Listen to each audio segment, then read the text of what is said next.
Nah, sebelum saya masuk, dulu setelah tamat dari Jerman sebenarnya saya banyak kerja di proyek ya, proyek water treatment, infrastruktur dan bangunan ya, sampai ngawas ngecor ya kan. Nanti kita lihat bagaimana peran desain di dalam ISO 9000, manajemen mutu ya kan. Terus ada MK3, terus ada bagaimana kita proses membangun dari visibility study sampai bionomi ya kan. Suatu proyek itu bisa oke kalau visibility-nya oke dan berfungsi ya kan, kelaikan bangunan itu ya kan. Jadi kita lihat, kita bedah nanti setelah presentasi ini kita akan tanya jawab. Asap muncul di lantai 3 Mall Kelapa Gading. Manajemen penyebab, ya kan? Nah, sebagai seorang desain, bagaimana ini juga tidak bisa terjadi? Bukan hanya mutunya cocok, mutunya oke, desainnya cantik, tapi tidak ada safety di dalam. Ya. Tewas di lift, jatuh di gedung tadi. Ya. Nah, hal ini yang harus kita hindari ya. Jadi kita pertama itu adalah bagaimana supaya penghuni di dalamnya itu aman. Ya. Bagaimana ya konsep agar bangunan kita itu walaupun dia terjadi gempa kita nggak usah khawatir gitu ya. Mungkin sini ada teknologi bagaimana menghitung gempa. Ini mungkin orang sipil ya. Tanggung jawabnya itu besar. Pipa gas telah meledak, bangunan ambruk, 3 orang tewas ya kan. Jadi kalau pipa gas telah meledak, bangunan juga bisa ambruk gitu. Atau dari fungsi dinamik namanya jadi kekakuan gitu ya. Kalau di teknik sipil kita bisa bicara frekuensi daripada angin itu jangan sama dengan frekuensi strukturnya ya kan. Kita rapat terus kita merasa getah ya kan, ketidaknyamanan ya kan. Nah, ini saya rasa banyak faktor yang harus kita bikin checklistnya ya kan? Banyak nih, ada di jalan apa sana, di jalan ada Mali gitu, ada dulu mau dibuka mall ya kan. Jadi waktu itu Pak Walden suruh saya periksa, dia seorang engineer mewakili ownernya. Nah, kami periksa itu di atas kita goyang-goyang gitu ya kan. Gimana mau goyang-goyang? Aku lah saya bilang ya kan. Akhirnya itu nggak jadi dibuka ya kan. Mesinnya goyang bikin geger ya kan. Di Jakarta pun ada itu bangunan ya, 50 lantai. Dia itu 15 lantai ke atas itu nggak laku. Kenapa? Terlalu kalau ada angin dia bergetar begitu, bergetar, goyang. Bukan berarti strukturnya tidak aman, tapi akibat angin ya kan terjadi getaran, ya, jadi nggak laku juga dan merasa orang nggak nyaman ya kan. Masa tahun yang lalu dia ada Mali itu, jadi ada angin puting beliung, bangunannya runtuh sehingga menimpa Sudako ya kan. Nah, ini masuk skop kita nggak ya kan, harusnya sih masuk ya kan. Nah, jadi kalau nanti kita desain dengan lingkungan kita harus lihat ini apa efeknya. Pohon bisa menimpa dari rumah kita, jadi bangunan itu bisa menyebabkan bangunan roboh ya kan. Pemeriksaan. Baru yang keempat adalah melaksanakan pemeriksaan kondisi, memeriksa dokumen pembangunan gedung ya. Terus nanti yang kelima ke 6 ke 7 89 itu sesi kedua ini nanti disampaikan. Ya. TM 2008 adalah sertifikat yang diterbitkan oleh pemerintah daerah terhadap bangunan gedung yang telah selesai dibangun sesuai IMB, ya, dan sudah dinyatakan layak secara fungsi berdasarkan hasil pemeriksaan dari instansi terkait. Nah ini di sini dibikin namanya layak, ya, sertifikat layak fungsi. Nah, layak mungkin secara akademis layak, ya kan? Ini namanya layak. Jadi nanti mudah-mudahan dari selesai ini semuanya bisa dapat lulus SFF, supaya nanti Bapak Ibu sekalian, kalau ini diterapkan nanti di Sumatera Utara, ini adalah kerjaan yang cukup banyak. Tadi Bang Sarus berbilang, ya kan, karena nanti seluruh bangunan akan terregistrasi, Bang, ya, di pusat, sehingga kita ini bisa banyak dapat proyek nih, ya kan, terutama yang hadir pada ini dan nanti menjadi senior yang akan datang, gitu, Bang. Mungkin nanti kalau banyak peminatnya, tahun-tahun bulan-bulan berikutnya mungkin panitia bisa mengarrange, ya. Misalnya kita sudah punya rumah, apakah itu nanti wajib diperiksa? Nah, kalau undang-undang menyatakan iya, ya diperiksa, ya, gitu, ya. Yang layak untuk periksanya siapa? Yang mempunyai sertifikat layak fungsi, ya kan? Mungkin nanti rumah tinggal mungkin biayanya nggak usah terlalu mahal, ya. Mungkin dia cukup, kalau menurut saya, Bang, ya, 500.000, 1 juta, sehingga jangan nanti ada kesan kita mengerjain masyarakat juga, ya kan? Nah, mungkin itu ada regulasinya.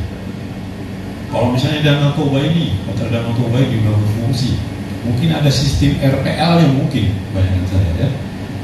Nah, RPL-nya mungkin di sini mungkin tangga darurat atau apa, atau safety lift atau apa, mungkin tambahannya mungkin ada sedikit karena usaha, mungkin bagaimana nanti membuat dokumennya, itu yang mungkin kita diskusikan.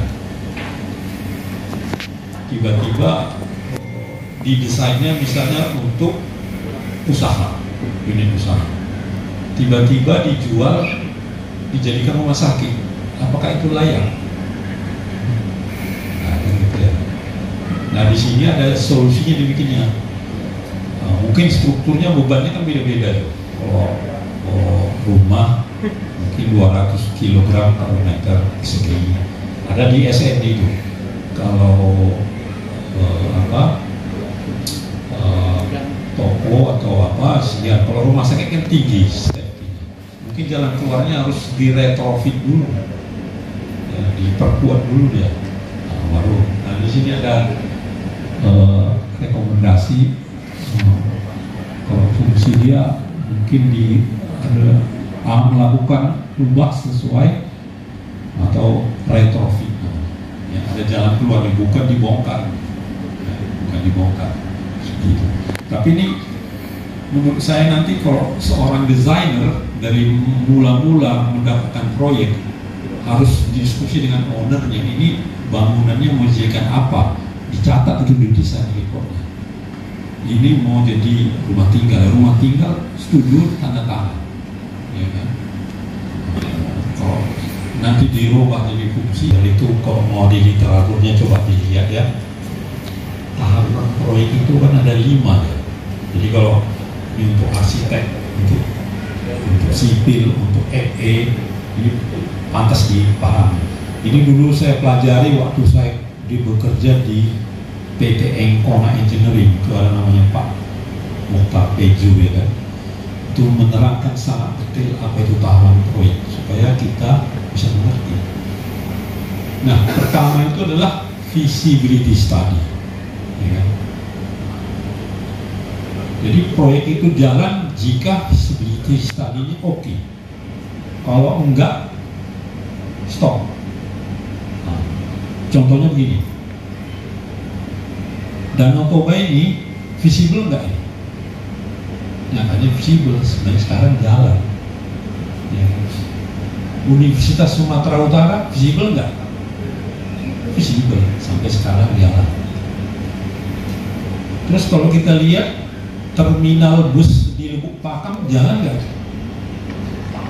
Itu sebenarnya nggak visible, karena dia nggak ada bionomiknya, nggak ada orang suka ke dalam. Ya. Nah, atau di Tebing Tinggi terminal itu berfungsi nggak ya? Tidak. Maka mungkin ini 1, 2, 3, 4, 5 ya kan? 5 itu nggak diteliti dengan baik. Nah, di sekitar kita lah kita lihat, kalau dia berfungsi, Sun Plaza bagus nggak? Bagus. Ada orang belanja, berarti visibility study-nya sampai bionomik. Bionomik itu yang penting ini, orang suka ke dalam. Gitu. Bionomik itu, ya kan? Nah, jadi coba kita lihat di proyek-proyek Kuala Namu, oke nggak? Oke. Ya kan? Tapi banyak juga proyek yang nggak oke, karena orang nggak suka ke dalam. Apakah itu gara-gara ada pungli, atau gara-gara nggak ada toiletnya, atau gara-gara servisnya nggak bagus, ya kan?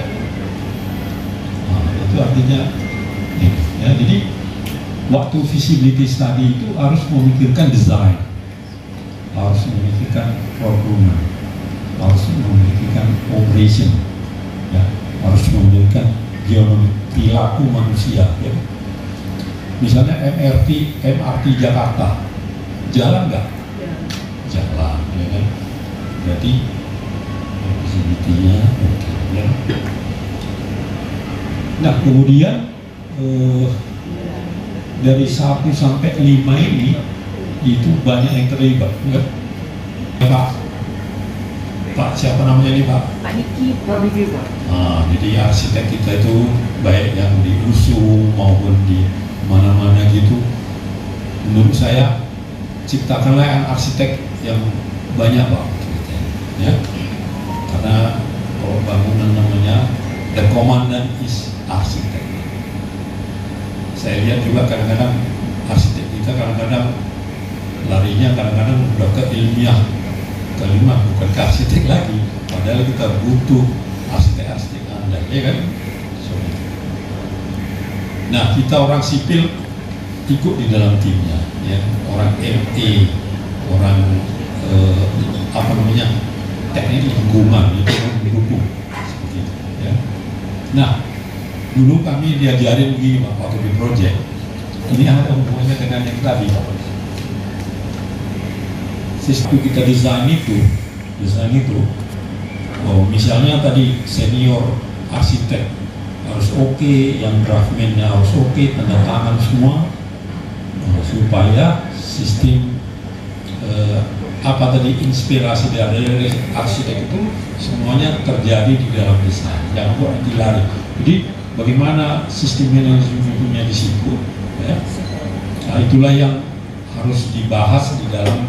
Nah, tentu ini nanti mungkin para konsultan yang membuat, ya. Jadi bagaimana sistem manajemen mutu desainnya, ya kan, dibuat di dalam proyek itu. Juga bagaimana itunya, SB drawingnya, pondasinya gede-gede, jadi udah gampang hitungnya. Wah, ini over. Makanya itu lantai yang ke 3-4 itu tak ragu-ragu kita bilang oke. Nah, tapi waktu itu pas hujan Pak, hujan. Jadi entah kenapa kontraktor ini kita buat level di atas itu kira-kira 30 cm. Pas hujan tergenang airnya 30 cm. Coba bayangkan itu, jadi berapa tuh bebannya, kita takut. Kok bisa mampet airnya? Ya kan? Nah, ini salah siapa itu Pak kalau kita bisa bicara. Jadi misalnya ada deck, ini kan di atas itu kan kita desain cuma 100 kilo per meter kuadrat misalnya, tapi ada air 30 cm, untung nggak apa-apa gitu. Tapi kalau apa-apa itu tanggung jawab siapa? Nah, sekarang kita sebagai struktur engineer kita desain cuma 100, ya kan? Nah, tapi mati itu gara-gara kita desain atau gara-gara market. Nah, mungkin dari safety-nya nanti mungkin jangan 30 cm, 20 ini kan. Jadi bapak-bapak arsitek cukup entah 10 cm aja supaya airnya keluar gitu, ya kan? Itu gitu nggak apa-apa. Kalau enggak kan ada pasien di bawah kan bisa ambruk, ya kan? Nah, hal-hal seperti itu yang kadang-kadang kita tidak terdeteksi yang waktu desain. Mungkin ini komandannya yang desain siapa nih? Orang sipil kah atau orang arsitek? Orang untuk FI, karena di situ sumbatnya apa nih Pak? Kan ada itu. Sehingga kita waktu itu bagaimana ya supaya jangan tersumbat itu, kita pikir-pikir juga itu. Kita bikin gini atau begini gitu kan. Nah, itu kasus-kasus yang kadang-kadang nggak ada di buku, ya kan? Seperti itu. Nah, ini mungkin perlu kita teliti ya. IMB, gambar terbangun, SD drawingnya, ya kan? Laporan pengawasan yang tadi seperti kita lihat itu, laporan K3-nya, hasil pengujian materialnya, 6. Nah, ini komisi tesnya. Nah, ini misalnya gini kan Pak, pengalaman kami dulu waktu di kantor gubernur itu ada namanya test and commissioning. Misalnya genset, nah gensetnya itu misalnya RPM-nya sekian gitu kan, nah, itu bisa dites, atau AC-nya ya kan, atau lift-nya ya kan, nah itu semua harus.